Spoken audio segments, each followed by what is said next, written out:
We love supporting and promoting the creators of musical theater throughout the world, and we would love to have your support as well.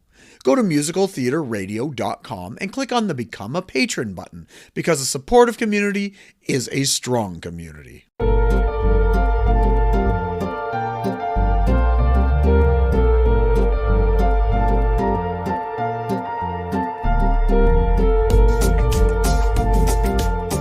Good day, everybody, and welcome back to another episode of Be Our Guest here on Musical Theater Radio. I am your host, as always, Jean-Paul Jovanoff. I may sound a little gravelly this morning, but it's because it's 5 a.m. here in Toronto, but it is beautiful early morning in the UK where we're heading once again. We're going to talk to somebody new. Now, unfortunately for our guest, I forgot to hit record the first time. And so she's going to be telling us a little bit about ourselves again. I already know this because I've heard it, but it'll be new for you. So I'd like to introduce you to the producer and company director of Aria Entertainment, Katy Lipson. Katy, thank you very much for coming on. And thanks for inviting me. Oh, no problem. Sorry about not hitting record. Something That's happened. all right. That's all right. Like I mentioned off air, live theater, right? Whatever happens, what are you going to do?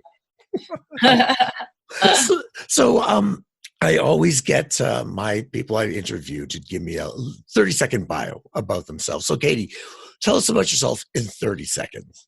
So I am the company director of Aria Entertainment. We're an independent producing company.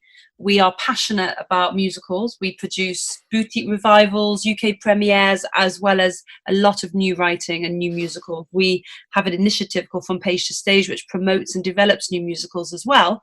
And I would say that our work over the last 6 years has involved shows in small theatres from 100 seats right through to big commercial touring venues of 2,000 seats. So we're passionate about not only, I guess, producing commercial tours, but also working on a non-for-profit model to bring rarer, more new musicals to the stage. And I think I've done about 60 productions over the last 6-7 years. So we've done a lot, and we've done a lot of musicals already. So it's all about the new now, about developing new content. Yeah. That's awesome. I love to hear new stuff come out. Just we need people like you, producers like yourself, who are willing to take that risk on something new. Everybody knows the old stuff, but it's that rare and new stuff. So thank you very much from all of us for writing new stuff. You're welcome. Well, I was just going to say, in the UK, we don't really even get that many revivals. In the West End, at least, we only get them in, say, the regional landscape. So actually, it's not, if you're a passionate musical theatre producer here, you really do need to focus on how you're going to create content and keep that ticking along, really. So important. So why do you think then, just because you brought it up, why do you think you don't get a lot of revivals in the West End? I think the appetite here, if you look at the ecology of theatre in the West End compared to Broadway, we have a abundance of new plays and new writing, and we have a strong subsidised sector here for playwriting. And so we get a lot of partnerships where the subsidised theatre partners with a commercial producer to bring those plays in. And so we have so much of that going on, but the sort of culture for revivals, it's just not the same. I mean, obviously you have the big Joseph revivals, and you have this Evita coming back and Jesus Christ Superstar, and we still have Les Mis and Phantom running. But in terms of rarer titles that you see coming back to Broadway every now and then, that's rarer here. And when they do come, they come from the subsidised sector. So they come from the Chichester Festival or Sheffield or the Many a Chocolate Factory, which is obviously doing a lot of that. So I think it's just, as we always say, as a lot of people say, musicals are America's blood and plays seem to be ours. But there's no reason why that can't shift. But I tend to think that our theatres are dominated with smaller runs of plays rather than the abundance of new musical openings that New York has. Yeah, I've heard that from a lot of the people I've been talking with over there, that plays rule over there because they get a lot of like you said, subsidy, and it's harder to get the new musicals and that up. So it's interesting. It's very interesting. Why do you think it started that way, or it's continued that way? Well, obviously America's a very, very, very big place, and I think that if you look at the demographic of the Broadway audience as well, and you acknowledge just how much are New Yorkers and how much are other American tourists. So that united love of the form of musical theatre, I guess, infuses Broadway and helps the new musical get that, you know, to sort of get those audiences in. Whereas here we don't breed that in the same way. We're much smaller. So although there's obviously a passion for musicals, and let's not forget that one of the most successful living composers of all time is a Brit, you know. Yeah. So, but you know, I think he really, we're talking about Andrew Lloyd Webber, obviously, he obviously defined a whole sort of new wave of mega musical, sung through musical, which is now not really happening except when it's reinvented, like in Hamilton, which is almost like the new modern hip hop opera that Lloyd Webber sort of did with Jesus Christ Superstar. So I just think that, you know, we're trailing behind a little bit, mainly due to development grants for new writers, education for writers, opportunities for commissions for writers. And ultimately, like I say, I think it's down to the artistic sort of passions of some of our gatekeepers for new writing, but doesn't necessarily dominate. They don't sort of put musical theatre at the top of that, or at least they think they know it's much more money and much more risky, so they spend many years on one idea rather than at La Jolla Playhouse. You'll see one, you know, at least one big musical a year, if not more, or all of the big non-for-profits in America who are constantly bringing new musical content to their audiences, so educating them at the same time. And I think I actually think maybe we're playing catch up, because I think when Lloyd Webber dominated, it potentially gave the British Council, you know, the Arts Council, sort of a false understanding of musical theatre. Perhaps they felt it was hugely commercial and that they didn't need to put more money into it. People thought musicals were well and alive and thriving and making a lot of money, and as we know, some do, but a lot don't.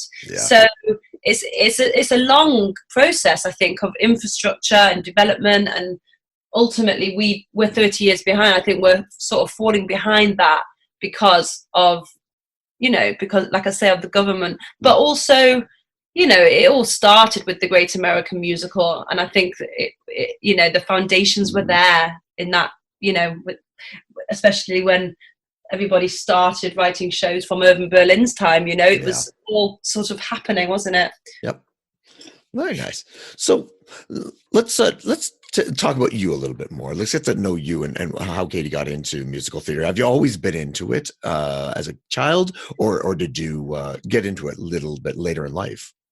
I was always passionate about musical theatre. From the moment I was born, you know, I was brought up in a household where musicals were played, all the mixtapes. There was a piano at home. I could play, I could sing. My mum would sing at me and she would take me to all the shows.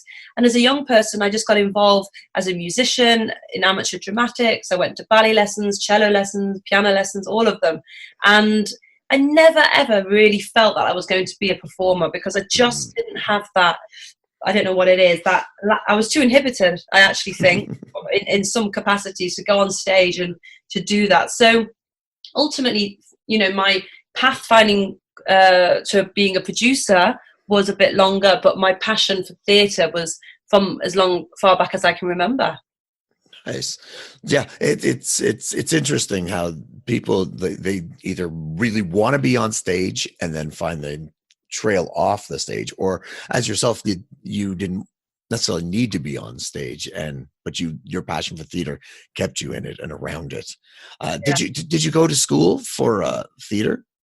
So I actually came to London to study genetics when I was 18. Yes, and figure. And then I did a year at a drama school, because I left that degree thinking, oh my gosh, I've made the wrong decision. I always thought, let's not do a music degree or drama, because then I would make my passion my life. And so I did the science degree and realized very quickly it was the wrong choice. And at 19, I was like, well, I'm in London. I like London. What should I do? And that's when I saw that there was a drama school that had a couple of places left. And it was a 1-year course. And I thought, I'm not sure I really want to perform, but this seems intriguing. And also it had a composer attached to the school called Charles Miller, who would write an original musical for us. And I thought, that's intriguing. I'd like to be part of that. And I obviously pleaded with my parents, and they trusted me. And I went to this school. And then at the age of 20, I ended up going back to university after that course and did a classical music degree. So I stayed in further education till I was about 23. And graduated with a degree in classical music and this foundation course in, well, not a foundation, but in terms of like a foundation certificate in musical theatre from the London School of Musical Theatre. So what happened though is I got an agent because I was at a drama school. So because I could play instruments and I could musically direct and I could act and sing, they represented me across all those mediums, because that was the time John Doyle was doing all the acting musician shows, and it just felt that I could be, I guess, more useful to an agent. So that's why I sort of started working professionally a little bit as a musical director and a singer for the first few years before Aria was born. But ultimately, I think my musical ability allowed me to become a producer because it subsidized my income. You know, it was something I did at 23 to sort of 26, taught at various conservatoires around London and repertoire and sort of vocal techniques, all different schools, which allowed me to, you know, just put all my time into my company in the early days when it wasn't really generating any money, and just learn. So it all worked out well in the end. Do you ever use that, any of the skills you learned from that first time you went to university, that other degree? The genetics? Yeah. No, not really. Not really. But, you know, it just, I don't know, it feels a lifetime ago that I was doing that course. But everything is now about theatre and business and artists, and it consumes my mind all the time, you know. I don't have a time to think about genetics. You never wondered what if I had continued in genetics and where you'd be? I have done, yes, I have. And I just, I don't know. I cannot imagine myself as a scientist anymore. You know, up in a lab, I just can't. I love science, and I think really I would have gravitated towards probably medicine to that degree, because I could have done the conversion. Because I'm more practical and I like to be around people rather than sort of researching or anything. Yeah, curious. Oh, cool. So you got into that. You're doing you started producing, and then you started Aria Entertainment. Yes. You did that in 2012. What was the first show you produced? Oh, well, I did a charity concert of Children of Eden in the West End, and The Mystery of Edwin Drood as well. It was the same year Roundabout did it, actually, and we did a revival here, and I did it in a small 100-seat theatre and then moved it into the West End. So some of your listeners will know where Six is at the moment, so the Arts. So we moved it there, and I was very naive because I thought, you know, it could do well. You know, it's the bicentenary of Charles Dickens, and it's in the West End, and I knew nothing. I didn't have enough budget for marketing. I didn't have enough budget. I mean, I was just, that taught me a lot. I mean, I should say that when I was at university doing genetics, one of the most important things that happened to me was that I became friendly with someone at uni who was passionate about composing, and he and I ended up writing a couple of operas together. And it was due to that where I first decided to put on a show. So actually this all started when I was 18 at University College London, with this boy Giles Howe putting on musicals and forming a theatre company at university, not with students but just when we were there, that produced shows. And I would sit at the piano and play, and he would present, and we would find work from America and Canada and the UK to showcase. So ultimately, before I formed Aria in 2012, I had about 10, 15 credits as a producer already, but they were sort of concerts, like your 54 and below concert type shows, review shows, showcases. But it certainly taught me a lot about running a business and sort of setting it all up. And it was that company sort of faded a little bit for me. I started to think I want to go bigger, I want to do bigger things. And that's why Aria was born, because I wanted to not just do new writing and be a non-for-profit, but be a commercial company that would do revivals as well as new writing. So yeah, we did Edwin Drood, and we did Children of Eden, and then we did The Secret Garden, the Marsha Norman one, and Lucy Simon. Is it Marsha Norman? Oh, it's definitely Lucy Simon. Yes. Yeah, I think it's Marsha. Yeah. Yeah, and we did that at a theatre, and then we did a little tour. But all of this was sort of me testing the water. I had such little experience, and I would throw myself in the deep end. And in those days, I would self-finance a lot of these shows. Now, that's impossible to do in the US, but in the UK, you can, because the costs are lower. And if you come up with a interesting enough model, you can pretend, I mean, this, when I say a tour, it did 15 dates. So it wasn't like doing a national tour. It was single night touring for 15 performances. So it was something that we could cash flow quite carefully and do ourselves. Yeah. Because I didn't have any investors at that point. I didn't even know how to raise money, but I wanted to produce. So my tactic at that point was, especially after Edwin Drood was I was too naive. I mean, I did raise money for that and lost it all in a week, but ultimately that taught me not to run before I could walk, and to get a lot more experience producing and understanding the market and what people wanted, and why musicals weren't happening that often in London, and how to get it right, and how to build up an investor pool. Fantastic. And I think you've done pretty well for yourself. So good job. That you learn from your mistakes, and that's what you got to do, right? You gotta, like you said, you gotta learn to walk before you run, and sometimes you will fall down, and that's okay.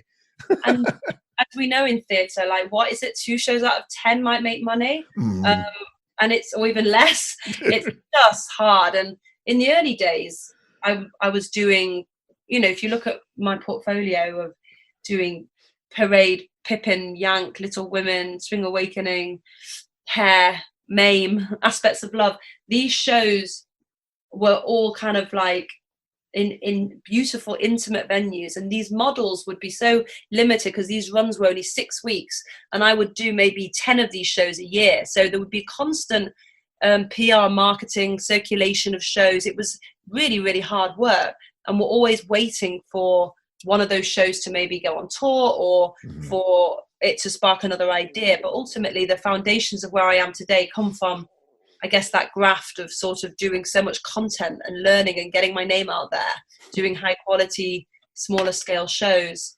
But yeah, now it's a new sort of era for the company, I think. Very cool. And then I'm on your page, I'm reading. And then in 2013, you started Page to Stage, an international festival of new musical. Yeah. Tell us a little bit about that.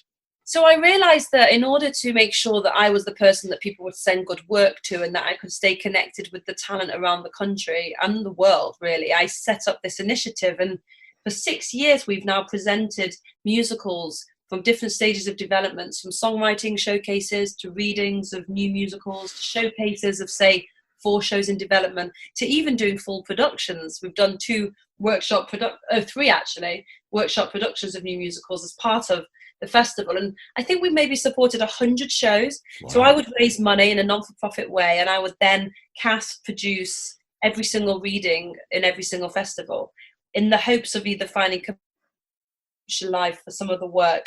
But I then realized that I was doing as much work as the NAMP Festival of New York, if not more, as a single producer, doing this as well as all my other projects. And I was thinking, the appetite isn't here. There's no point me showcasing all this work, because the realistic path for these shows, if they're going to have a future, is probably me, if I'm passionate enough about them to put them in this festival. So I thought, what would be more economical or more sensible would be to put that money into another staff member who could serve as a head of new musicals at my company. So that's what I did. I now have probably one of the only literary departments for new musicals. So anyone in the world can log on to FromPageToStage.com, submit a show, and have us look at it and decide whether to take it further.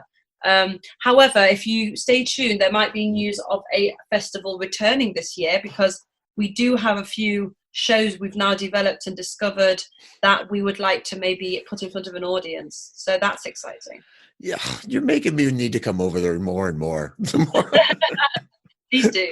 The more I talk to, like, everybody's like, you gotta come over, because their shows are going up, or you're putting on this new thing, and like, okay, yeah, I gotta save up my money.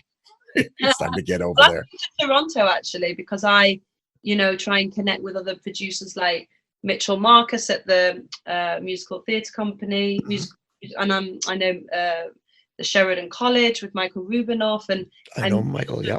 Know everything that's sort of going on in the US as well, and Canada, because it's important to stay in touch with what's going on around the world, and how can we work together, and how can we give. I mean, ultimately, the thing that has been frustrating, I guess, or not frustrating, but when I reflect on my portfolio, I think, what a shame that all this content literally lasted 6 weeks and then went into a skip, for example. I'm being quite brash about it. Yeah. And these shows are beautiful. These shows should have a distribution plan. They should, like a distribution network. They should be going around the world. And it's about, how does a show have longevity? How does a show take that next step? How can we ensure that we do that? But one thing I think I have proven is that the off West End scene here is very dynamic and very vibrant. And I believe, just like you've seen with Six, that a show can begin with nothing and become a hit. If it's the right show, why can't we start something small? Why we don't have to start big? We can actually do it much more economical and make it become the star of the show. So that's quite exciting. For sure. There are so many shows out there that just don't get the recognition they deserve. And people put so much hard work into it, and they sound fantastic. And like you said, they're gone. You never hear from them because of whatever reason. And that's one of the reasons I started the station, is because I want to support these new works, or these lesser known works that deserve a second listening to, and a producer might pick it up.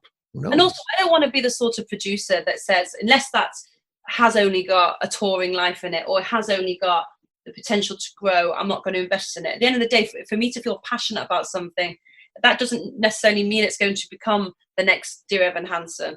I mean, I'm sure that all producers go into things thinking, well, this is just great. But I think they do think this could take off, or we think this could have big commercial legs. But I don't want to just walk away from something that I adore because it probably doesn't have commercial legs. And I think sensible producers, I mean, you can never predict, but I think you kind of can be aware that something isn't going to necessarily move. Like years ago, I produced Michael John LaCusa's See What I Want to See. I mean, I sort of knew, this is going to play a classy 100-seat theatre. It's probably not going to play 1,000. But I still wanted to put it on, when we do things like, Forever Plaid, or Marry Me a Little, or Jerry's Girls, some of these smaller cabaret shows, we know they're going to run for a limited time at the moment.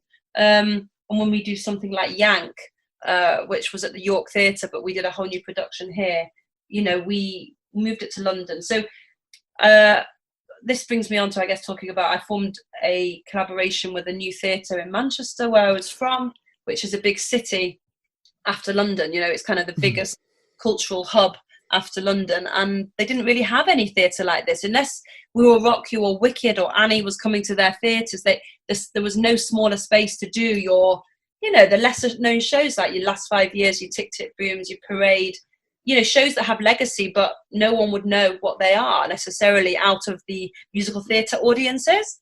So, which is funny when you think of Parade, Lincoln Centre, Donmar Warehouse. It's not exactly unknown, but it is to my mum, for instance, who loves musicals but only knows, Hello Dolly, Mac and Mabel, Les Mis, the South Pacific. So ultimately, we started to bring very brave titles to the North that hadn't been done before, or hadn't been done for a long time, and that made a real buzz. And the last show we did was Mame, in terms of revival, and I'm bringing a show back there next year, which is a newly imagined version of The Mask of Zorro with the music of the Gypsy Kings. Yes, I listened to that a couple of years ago when I first heard about it, and I love the Gypsy Kings. So it's a great score, and we're sort of reinventing it so it feels a bit more dark and sort of menacing. Very cool.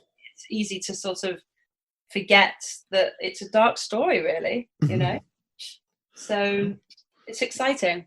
Well, that's very cool. You literally just transitioned to exactly where I was going to go about the Manchester and the Hope Mill Theatre and that sort of thing.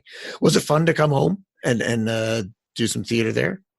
Yes, absolutely. And that was one of the reasons why I sort of agreed to do that. The idea of taking shows to my hometown, to having my family be able to come, and to do something new, because in 2015, when we first chatted about working together, I was at a point where I still wasn't ready for that commercial leap, but I was finding that a lot of the titles I loved had been done in London on the fringe, or no theatre wanted, let's be honest. So there I am with all this passion for titles like Parade, Hair, Aspects, Yank, Pippin, Little Women, and suddenly had a home to do these shows in volume, time and time again, and be in control of when and where you're doing a show is really, really a really nice place to be. So for the last 3 years, it's been a real joy artistically, and very rewarding, not financially, but artistically, critically, very rewarding to be doing such an amazing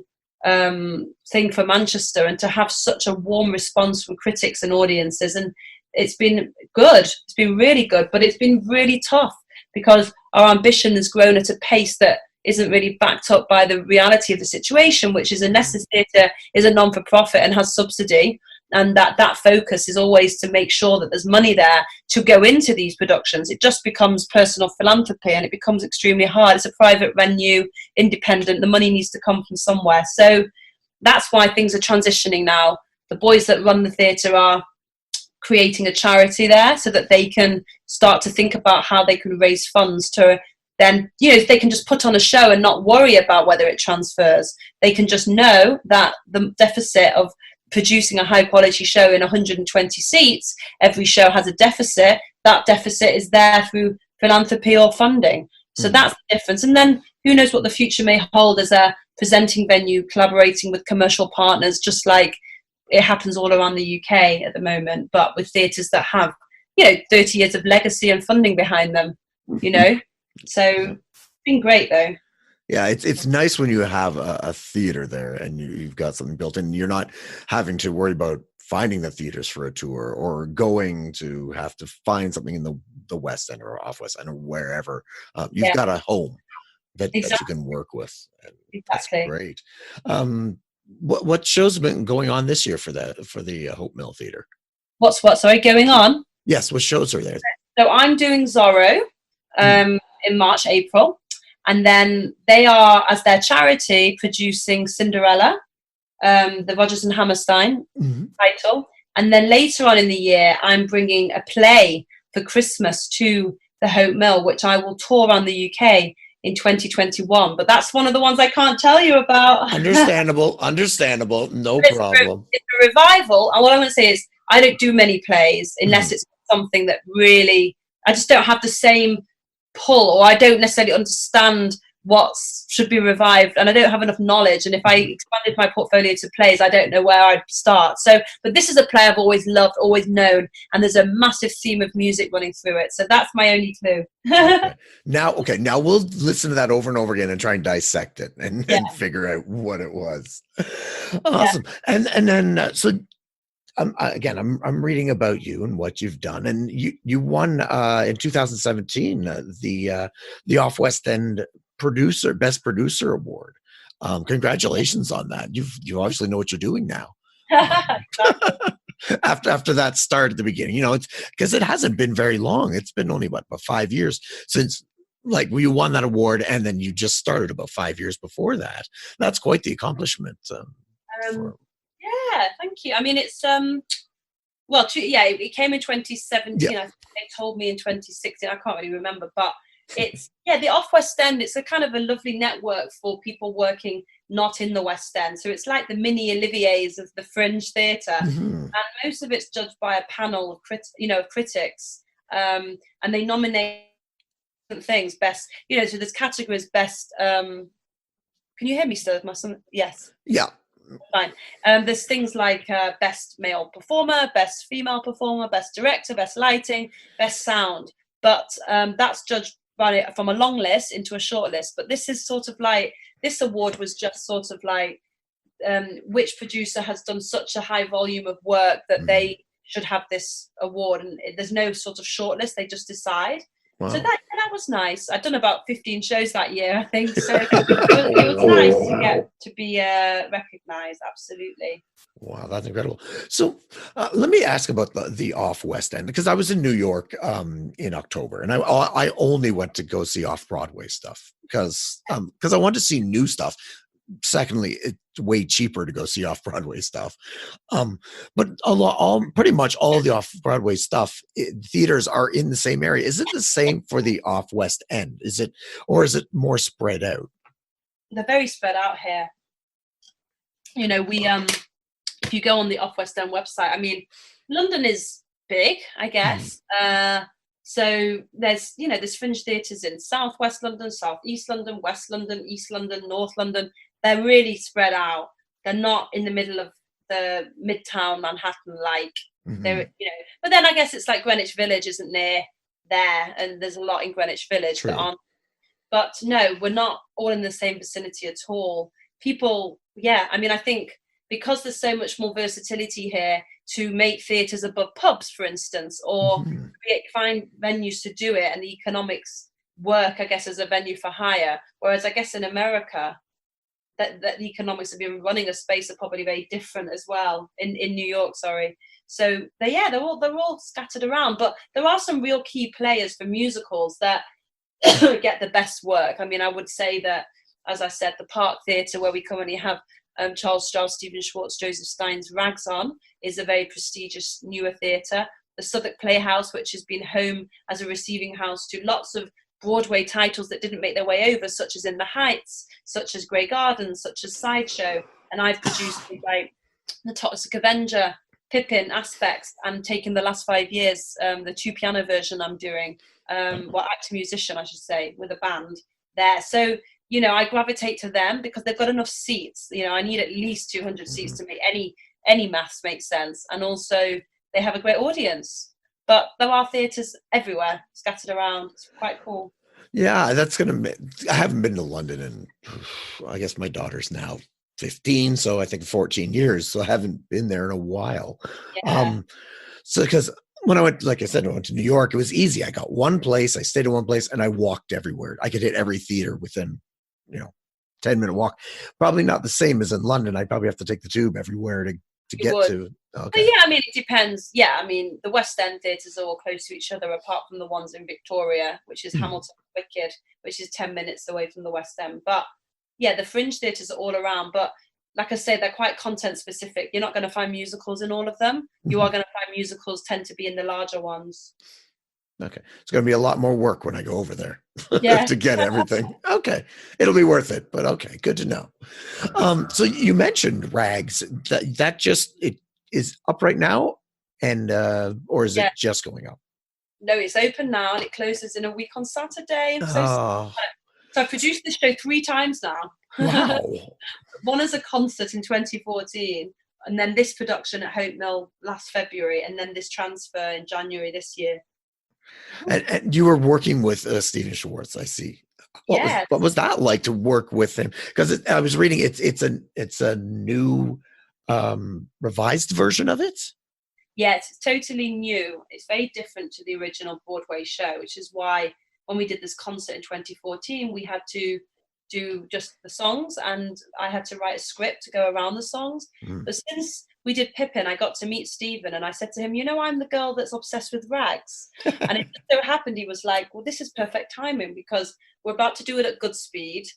You should go and see it, and you should tell me whether you'd be interested to carry on working on it with us in Manchester. So ultimately, that's what happened. And I've spent a lot of time with him now. I was very nervous at the beginning. You always are when Oh you're dealing yeah. with a legend, but he's such a humble, wonderful collaborator who trusted me and my team and said some lovely words about the production, and very, very happy with it. They feel that the production kind of is it now, that this will be the signed off version that will be licensed moving forward, which is very exciting. Yeah, that's fantastic.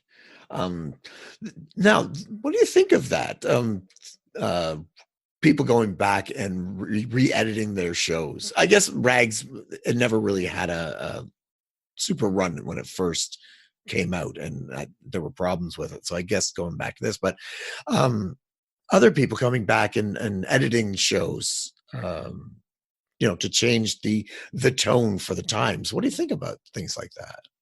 Like, is there any examples you have? Or No, not really, because this idea just came out of my head. right, So I don't think you should mess with something if it worked. yeah. So I wouldn't change a classic. I mean, actually, what I don't mean that you can't play with things like they did with Oklahoma, for instance. That's Hmm. a conceptual thing. But if Yes. you want to rewrite songs or cut characters or change the orchestration because it's now the modern day, I don't necessarily think I wouldn't do that, for Yeah. instance. But I'm all for reinventing things and looking at casting and looking at Oh, for concepts sure. that, like this last 5 years, I thought, well, I love that show. I don't want to do it the same as everyone else. Why can't we add a new dimension to it. Maybe music, or maybe the fact they play musical instruments as well, adds another concept to an already interesting show that can be done in many ways. With Rags, absolutely, they needed to fix it. It was a bit of a jumble, you know, the Broadway was this epic and it needed to be refined. And so that took time, and it also took focus. And also, sadly, Joseph Stein had passed away. So it had to start, the script needed to be revised by David Thompson and re-looking at some of the scene work, which was really strong, preserving Joe's characters and a lot of the story. But 85% of the lyrics are new because Stephen had to redo them according to what's cut and what's not. Wow. But it's a much more simple story now, and it's very much set in the tenement block, and it focused very much on Rebecca and what she needs and wants. Whereas before there was just so many subplots. I think it became complex, and I think unless you're sung through, I think that's the only way you sort of mend that. You know, Les Mis has a lot of subplots, but it manages to enchant you still with its score and its, you know, everything about it. You can just, it's quite epic, I guess, in nature. So you sort of go with it. You go with the idea of falling in love the minute you see someone. That sort of Shakespeare. Yeah. And obviously the epic operas, like, well, I guess Jesus Christ Superstar again, you know, sort of biblical epic theme. So you can sort of throw a lot out there. But Rags was never sung through, so it really needed to refine the story, and I think they've really done that very well. Is there going to be a cast recording of this new version anytime? I couldn't possibly say, but we're keeping everything fast. Okay, I was wondering if I should ask that, but I'm When's it coming out, this interview? Don't know yet. So maybe it's already happened, maybe it hasn't. Who knows? But we would all of us out there who love hearing new stuff or reinterpreting of new stuff. Or I think you might get that opportunity. So watch this. Awesome.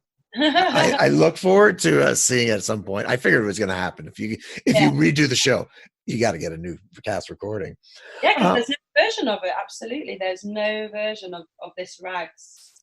That's fantastic. I'm also reading that you're the first to be selected to as a US UK producer exchange. That's happening. What was that about? Oh, that was amazing. So I came to the US, to New York in September. So there's an amazing charity here called Stage One. It supports and invests in young producers or new producers. And they were set up quite a few years ago. And a lot of producers go on the course because there's workshops and there's money available. Anyway, they decided to do an exchange with Columbia University and send some of their sort of more experienced producers that had been through the whole sort of cycle of investment to go to New York to learn about how everything works there. So we all went over for a week.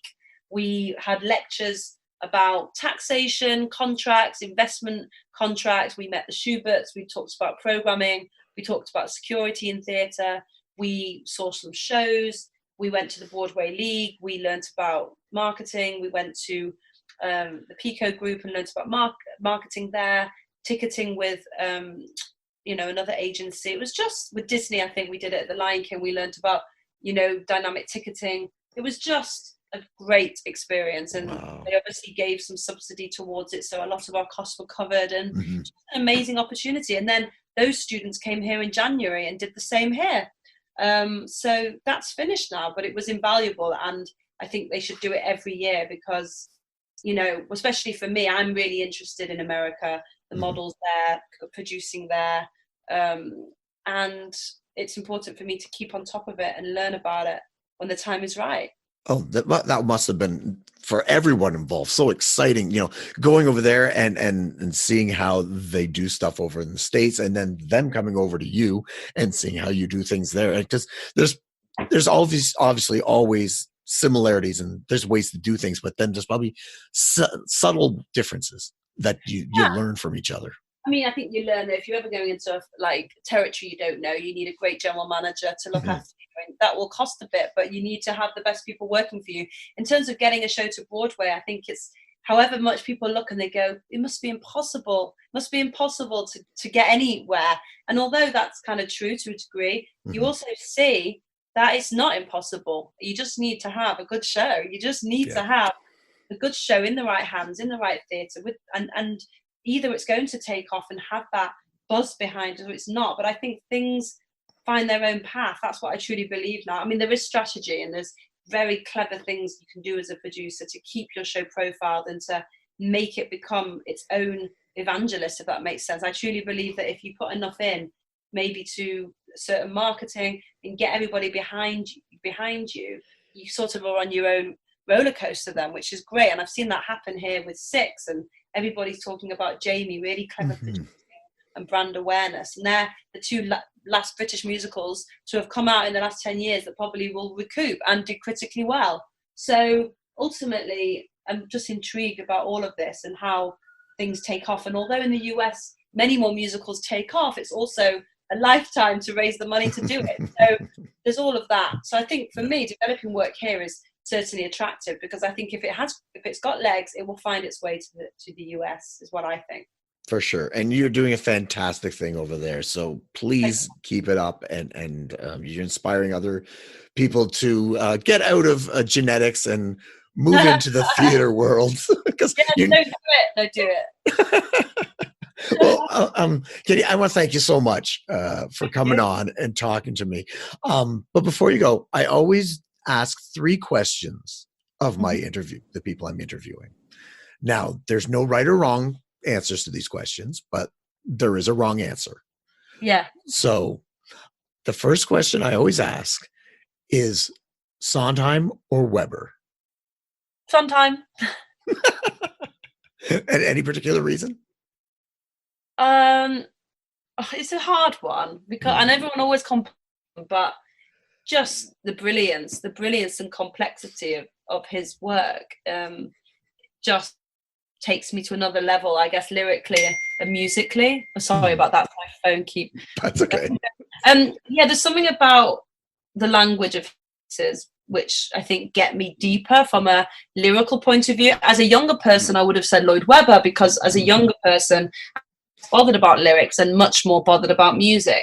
The lyrics in Lloyd Webber shows aren't incredible. They are, but I think that sometimes musicals tell a much more human story sometimes, which I really find easier to connect to. I mean, gosh, I think Evita is one of the best musicals ever written as well. But as a songwriter, I think as a craftsman, Sondheim gets my vote, I think. Yeah, it's always fun to ask that question because they are completely different, really. But it's just always fun, and it comes out to about a 55-45 split for Sondheim. But it also depends on who I'm asking. If I'm talking to somebody in the UK or in the States, their background. So it's very interesting to hear the answer. And also, I think what's really difficult about that question is you wouldn't love Sondheim as much if Lloyd Webber never existed, and vice versa. It's the versatility of the genre which is so thrilling. You can go from listening from one to the other and see the thrilling parts of both of them, you know? Yeah, for sure. Cool. All right. So question number 2. As a producer, what show have you always wanted to produce? Now, it doesn't necessarily, the one that you're passionate about, that, you know what, you might not make money from it, but you just love the show and love to see it on stage. I would love one day to do Light in the Piazza. I love it so much. And it's recently had a London production, so it'll be a while before I did it.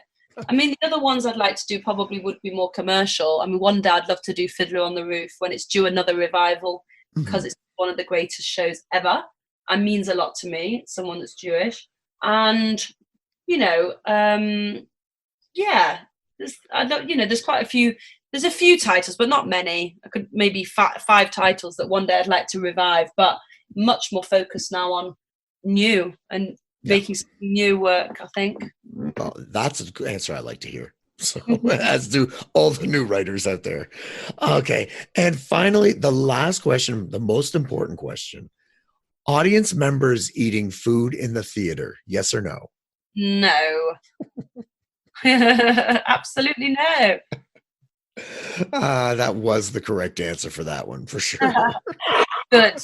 Oh my God, I can't stand it when people distract me from what I'm watching.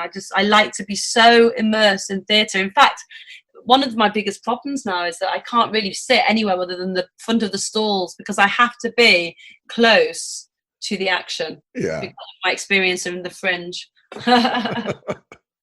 Well, those were 3 correct answers. Perfect. Great. Thank you. Awesome. Well, again, Kate, thank you so much for coming on and talking with us today. Thank you for producing all of these new musicals. I hope everybody who is listening in the UK is going to be writing down your name and looking up Aria Entertainment and checking out the page and that sort of thing. So, again, congratulations on everything you've done. Thank you. Cheers. Awesome. All right. So that was Katy Lipson from Aria Entertainment here on Be Our Guest on Musical Theater Radio. Tune in next week as we'll be talking to another guest or guests and talking about their life, love, and passion for musical theater. I am your host, as always, Jean-Paul Jovanoff. And until next time, I'll see you when I see you.